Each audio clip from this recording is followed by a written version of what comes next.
بسم اللہ الرحمن الرحیم وصلی اللہ علی النبی الکریم۔ حضرت ابو سعید خدری رضی اللہ تعالیٰ عنہ سے روایت ہے کہ حضور نبی کریم صلی اللہ علیہ وسلم نے ارشاد فرمایا، اے ابو سعید، جو شخص اللہ تعالیٰ کی ربوبیت، دین اسلام اور حضرت محمد صلی اللہ علیہ وسلم کی نبوت پر دل و جان سے راضی ہو گیا، اس کے لیے جنت واجب ہو گئی۔ حضرت ابو سعید کو یہ کلمات بڑے عجیب لگے۔ وہ کہنے لگے، اے اللہ کے رسول صلی اللہ علیہ وسلم، یہ کلمات دوبارہ ارشاد فرمائیں۔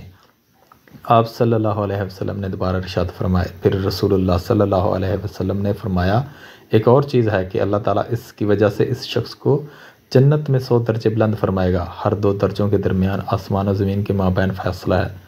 ابو سعید نے کہا، اے اللہ کے رسول، وہ کون سی چیز ہے؟ آپ صلی اللہ علیہ وسلم نے فرمایا، اللہ تعالیٰ کے راستے میں جہاد کرنا، اللہ تعالیٰ کے راستے میں جہاد کرنا۔